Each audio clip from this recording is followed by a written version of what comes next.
So let's crack on because I know we've got a lot of content to cover. So thank you everyone who's joined us today. We're talking about GA4 and some of the changes that have taken place at the start of this year, which we're pretty excited about and we think are quite interesting as well.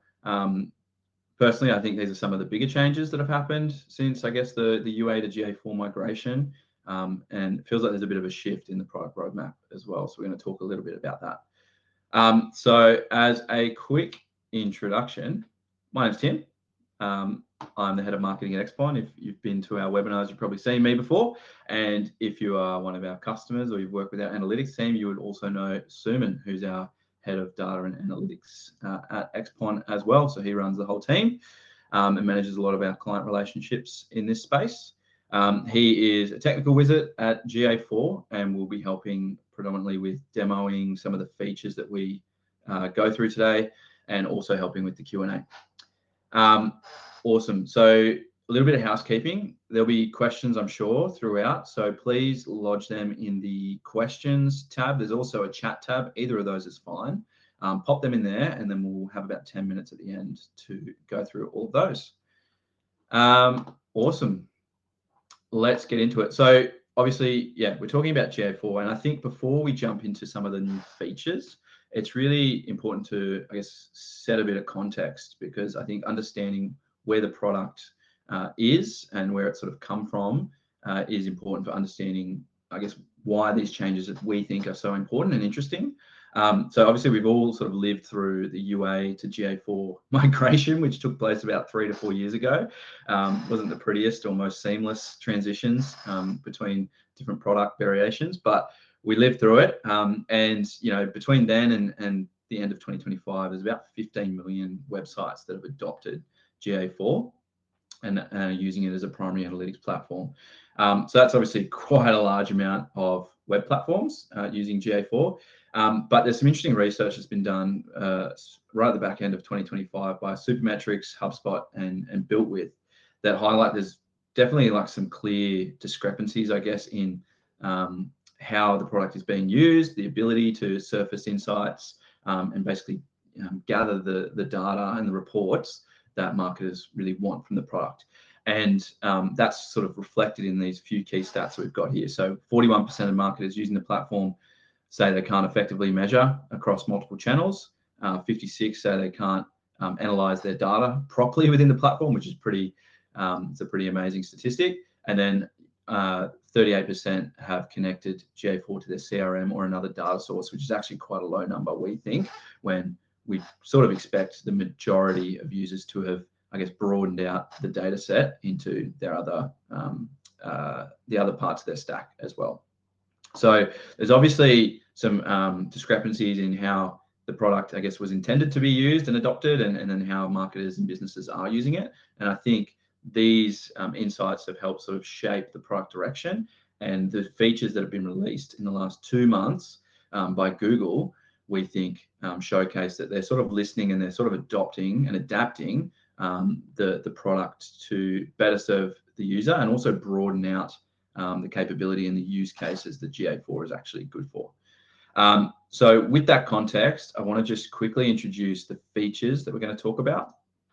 So what has changed so far in 2026? There's 4 primary features that we're going to touch on. And the first one is Analytics Advisor. This is essentially the first embedded AI feature using Gemini that Google has implemented into GA4. They've been flooding their entire tech stack, all of Google's tech stack with Gemini, as I'm sure you're all aware. But this, I guess, is the first broad tool that they've implemented to help users surface insights from their data and better use the platform. So I think we'll talk a little bit more about the importance of the AI, I guess, evolution of the platform and then the data foundations behind it a little bit later. But before we do that, the other features we're going to talk about are some changes to the attribution capability. So there's some setting changes that enable, I guess, deeper attribution nuances between different conversions, and then also better reporting for specifically, I guess, nascent and free GA4 users for data-driven attribution and looking at things like assisted conversions and whatnot. So Suman's going to deep dive into that for us. And then I guess the most interesting feature release, in my opinion, is the fourth one, which is cross-channel budgeting. And this, we're going to talk about this a lot, I think, but this kind of showcases to us that Google's probably thinking about GA4 as now more than just, I guess, a retrospective reporting platform, and looking more into proactive and future-facing planning and budgeting, which is a bit of a change for the product. So we'll deep dive on that as well. So firstly, we'll talk about Analytics Advisor. Some of you may have used it. Hopefully, most of you have seen it and how to play around. But essentially, it's an agentic chatbot assistant in the GA4 platform. This now is in GA, so it's readily available in all properties, I believe. And basically, it allows you to just ask questions in natural language, gather quick insights without having to deep dive into reports or go into other areas of the platform. And it brings up text responses and some chart-based responses, which Suman will show us shortly, to help you sort of deep dive into your data without actually having to go and navigate through certain reports. So from, again, a product development perspective, the key thing Google's trying to do here is make the platform more usable, especially for those users that maybe aren't well versed in building reports and navigating through the platform. So anyone can sort of jump in and get value from their data pretty quickly. So I'll throw to you now, Suman. I think you can give us a little bit of a demo of the platform, and then we'll go into the other features after that. Cool. Thanks, Tim. Hi all. Just a very quick overview for the purpose of the demo. We'll be using the Google Merchandise Store, GA property, and a combination of XPON's property as well, where we are limited with the access on the Merchandise Store.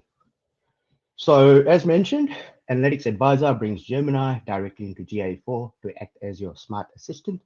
You can find it by clicking the persistent Gemini icon in the top right-hand corner of the UI, or simply by using the main search box at the top. So you'll see this option here.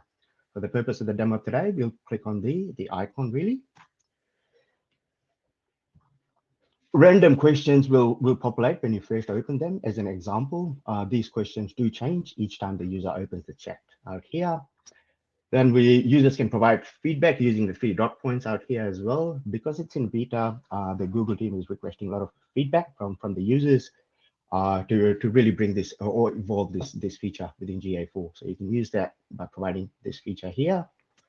Each time the user closes the assistant and opens again, a new window will be loaded and prior questions and answers will no longer be available. There's also opportunity for end users to provide additional feedbacks on the responses per se, using the thumbs up and the thumbs down. And also there's another option to provide feedback on if it's a report legal issue. So with that said, let's try a practical example, something very basic to test this feature out. So what we're going to do is put in question, what are the top traffic sources last month? Notice how it sort of is reading or analyzing the question. And as it sort of is thinking, generally would just not provide the response, but also would provide a bit of a visualization immediately as well. There we go, the table. There's a bit of a insight on during the month of Feb, your primary traffic source was direct, brought about 40,000 sessions. You get a nice little table here. Here's a summary of the traffic sources as well. And a bit of a daily trend you can see here as well. It also preempts the questions, trying to understand what you are trying to uncover. So with this one, what I might do, you can see a spike here on the 24th. So we'll go a little bit deeper and just go, what was the spike on the 24th? Do that. The advisor now parses the data to surface specific campaigns and sources responsible for that change. So straight away, it's pointed out to traffic source. It's also narrowed down sort of the device and also the geo as well. So we can continue going deeper and interrogating the data until we have a clear insight into these adult questions per se. Notice how the pre-entered questions are getting really pointy as well. and helping sort of getting closer to the overall insights we are trying to uncover into the business question, which is not quite available in static reports maybe. For example, the assistant, as I've mentioned, would start surfacing out source mediums and those kind of things as well that we can dive into. Another feature I wanted to touch base is really on it's not just for interrogating your data, but it is also a great help to sort of configure your GA4 property as well. So you can ask things like, how do I set up a custom dimension? We'll try that here as well. Going into this, a new chat. As I said, the questions have changed on the left-hand side as I open the new chat. Just randomly on any section of the website, how do I set up a custom audience? And it's going to go through, hopefully, demo codes. Refresh. Always got to pray to the demo gods on these things, right? Well, I guess while you're pulling that up, I think maybe we can talk about the data foundations piece, because I think, like, obviously this tool super helpful, especially like someone like me. I wouldn't say I'm a power user per se, like you, Suman. Setting up some custom audiences or dimensions is definitely something useful for me to be able to just jump in, get advice on how to do it, rather than having to come to your team or someone else for that support. But I guess on the insight side, I think the fact that Gemini is now embedded in here, it really just reiterates something that we harp on about a lot at XPON, that you know, you need to have data foundations as rock solid as possible. Your tagging setup, your data collection, everything needs to be rock solid for this to work and to be accurate, because you can ask it questions and it can save you time of getting the insights, but if the data at the bottom, the base of it is incorrect or you know, a little bit wrong, then it's just not going to give you the accurate picture. Absolutely. So as you notice, how the assistant is not just able to provide instructions, but also provide prerequisites to access required to create these audiences as well. However, it's important to note its current limitation. It works with standard GA4 data only. It cannot yet access BigQuery data or build custom funnels. It's a tool for rapid insights, not a replacement for deep and custom analysis. With that said, I'll pass you over to Tim. Yeah, cool. Thanks, mate. And I think, like, I guess a prediction of ours here is it probably will be able to then query some of that broader data set somewhat in the near future, I'd say, if we could guess. Obviously, that's not something that's been communicated to us. It's not something that we know, but we would at least like to think that we'd be able to then query BigQuery data or any other data sets that get brought in as well. Awesome.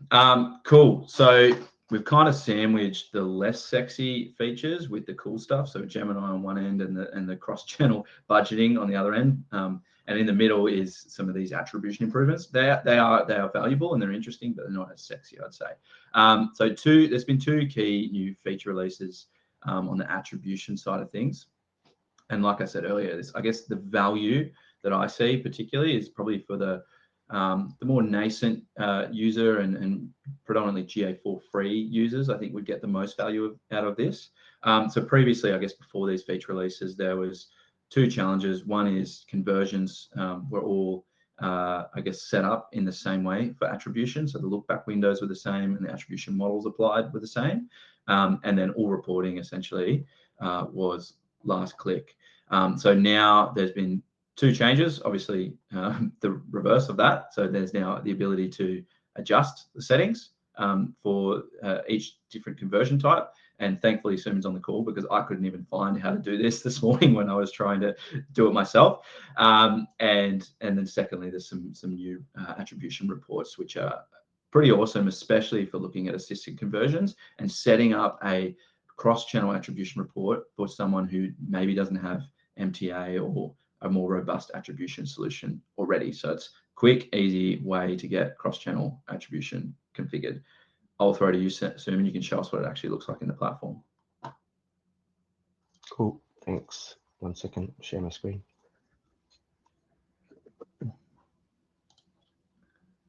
Need some elevator music right here.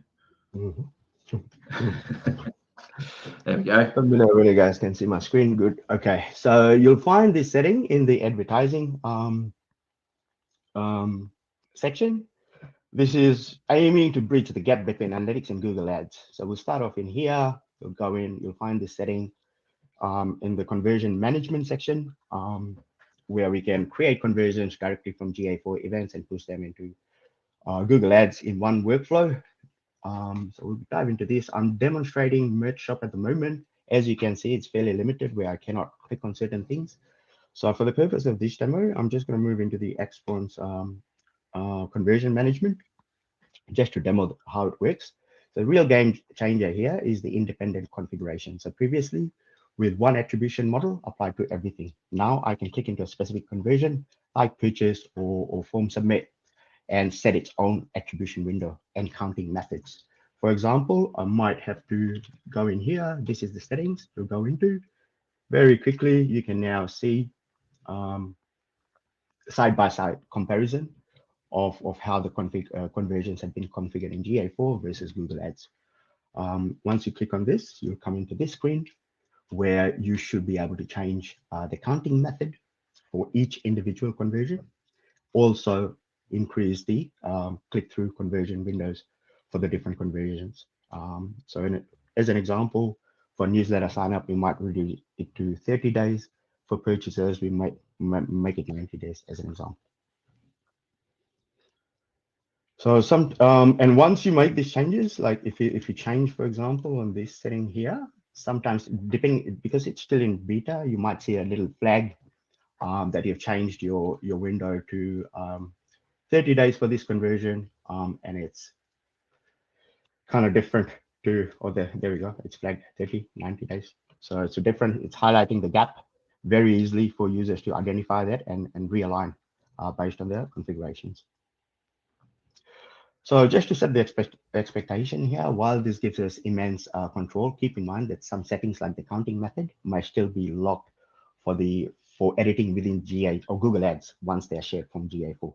So it's also vital to remember that these settings are property specific. If you're working across multiple GA4 properties, you will need to define these rules for each one of them to maintain consistent source of truth across your marketing stack. Tim, I'm going to change it back. Yeah, all good. Jump over to, yeah, thank you. Go messing with my property settings, mate. We could jump into those attribution reports. I know you're switching around different windows. Cool, bear with me 1 second. No, thank you, mate. I guess, yeah, I'll let you lead it. There we go. No, not this one, sorry. Live demos, they're always 100% perfect every time. This is the one I want. Oops. Cool, there we go. So continuing with the advertising workspace, let's open the conversion attribution analysis report beta report here. This is designed to solve the last click bias. At the top, you'll see there's a toggle where you can toggle between between conversion and interaction times. So I'll click on here. These are the options available. Use conversion time for when you are reviewing historical trends, but switch to interaction time if you want to see the immediate impact of a recent ad campaign as it aligns more closely to the Google Ads reporting logic. The purpose of this demo, I'm going to go last click out here, interaction by conversion time, going here. Very quickly, you'll see there's a bit of a report that populates up the top. Now this report here looks at the assisted conversions view. So this highlights the channels that didn't get the final click, but were essential in the journey.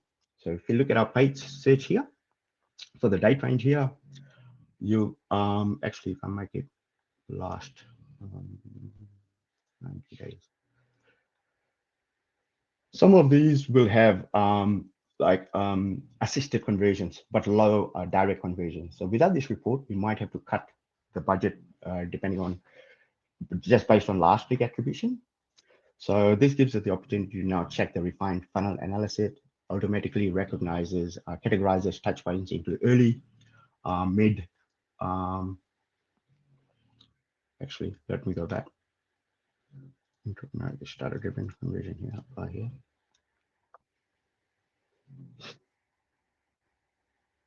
And there's going to be a report that gives us, single touch points. It categorizes the touch points into different categories effectively.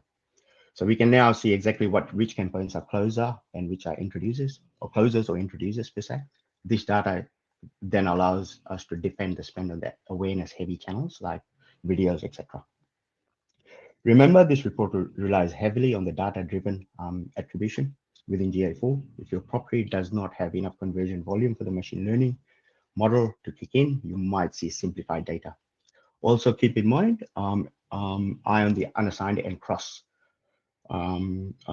network rows. As privacy regulations like the fair reasonable test evolve, GA4 uses behavioral modeling to fill the gaps effectively. These rows represent the model data, ensuring your journey maps remain complete even when cookies are missing. That said, I'll pass you over to Tim. Can we look at the assisted conversions piece here, mate? So this one here, the earlier track, I reckon. Because I think like that's this here. Oh yeah, sorry, yeah. I think that was the first one. Gold. Yeah. I think that's the gold for me personally. It's being able to see specific channel assists, which this is completely new within GA4. Absolutely, right? And as you change the date ranges, it will sort of move towards it will show other channels that were assisting the conversions along the way. Yeah, that's right. Excellent. Okay, awesome. Cool. So that's the attribution features that have been released as new this year.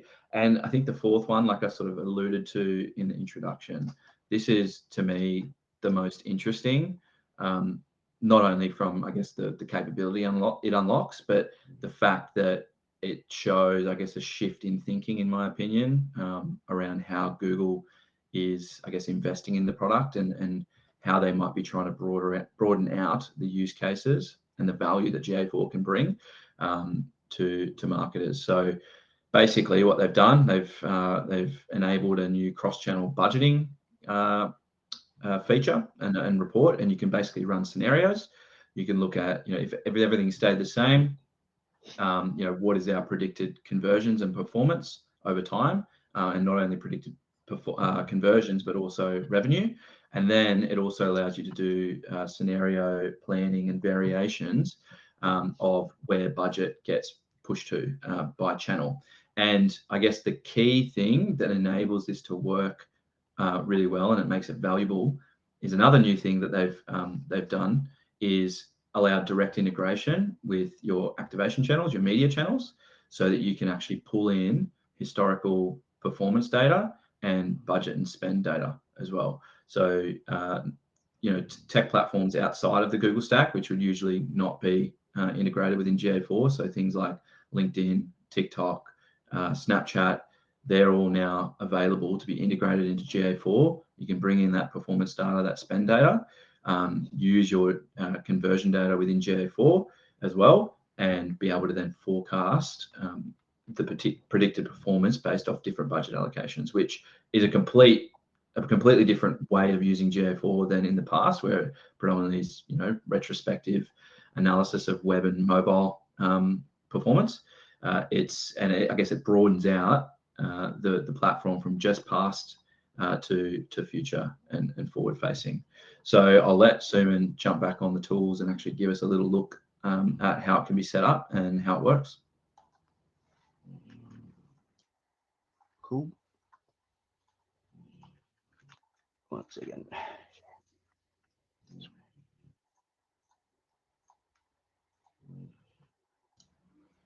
Cool. Can see my screen. Yep. And David noted your question, by the way. We'll come back to that. It's a really good one, though. Cool. Thanks, Tim. So finally, this is the cross-channel budgeting section, as Tim has provided an overview.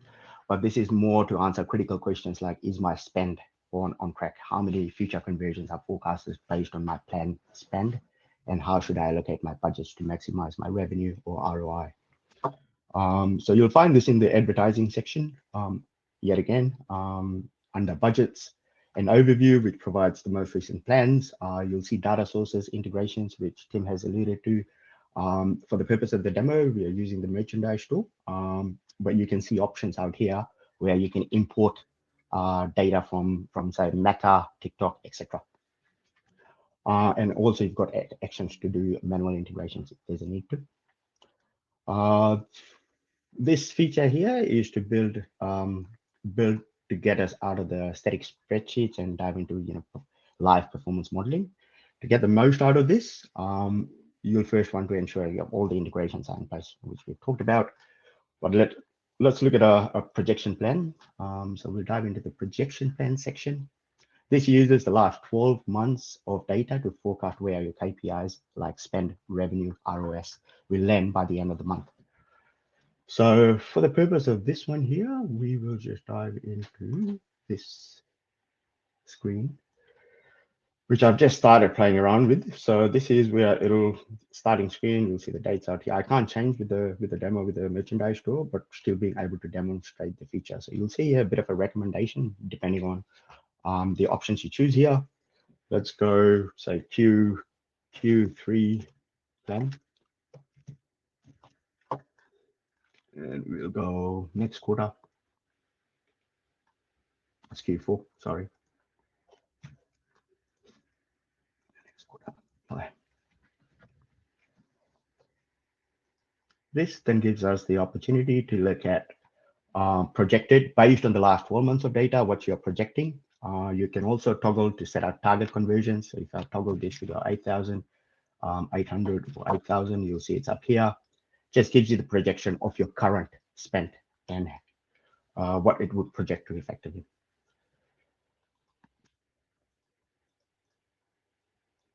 The next one, this sort of gives you, where we are today effectively, but now let's go into the scenario planning. Scenario planning sort of gives you the option to toggle your budget and see what's the kind of the uplift that you will get with the conversions using different options. So I'll just move into here. I cannot save, but you can, once you do this, you'll be able to save it here, and this will appear in the overview section of the UI as well. So the next section is really the budget planner. So the scenario planning effectively. So you can choose the planning period. Looking at Q2, I want to plan for Q3 2026 as well. You can choose the target KPI, conversions or revenue, and this is where you can toggle with the budgets, etc. You can also choose the individual conversions if you need to, but you can choose other ones as well. And then click apply. This configurations gets updated, and then you can effectively play with the planned budget. So if I increase the budget, this is what the optimized state looks like, the projected state looks like effectively. You also see metrics like all conversions, at cost per conversions. We are looking at paid search, paid video, and paid other at the moment because we are limited to the Google Merchandise Store. Effectively, once we have all the integrations, you'll see a whole heap of different channel groups appearing that would give you more insights as to this. So this chart here really shows us the optimized versus the projected outcomes. Couple of expectation setting side of things. The accuracy of these plans is entirely dependent on your historical data. If you have backfilled at least 1 year of conversion data, or if your non-Google cost imports are spotty, the projection will be less reliable. Just pointing this out here. This is a planning tool. It's not a guarantee. It's used to inform your strategy and get buy-in from budget shifts, and always cross-reference with your actual marketing efficiency ratio in real time as the month progresses. Over to you, Tim. Cool, mate. Thank you.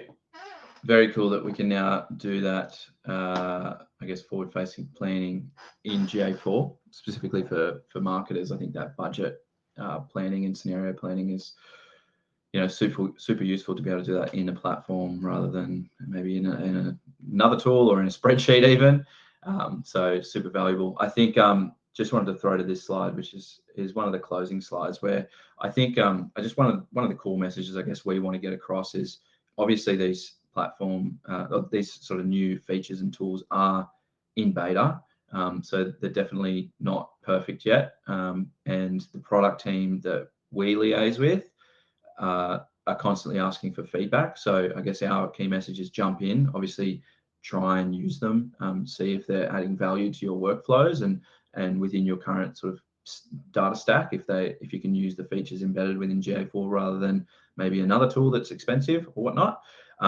And just, I guess, switch the thinking a little bit around GA4, because I believe this, how it's going to be used and how they build the rest of the product out from this point forward will be slightly different. And I wouldn't be surprised if, you know, maybe they bring in things like proper media mix modeling, et cetera, down the line. That's just a prediction of mine. So yeah, obviously it's a bit of a mindset shift on how to use GA4 to get value.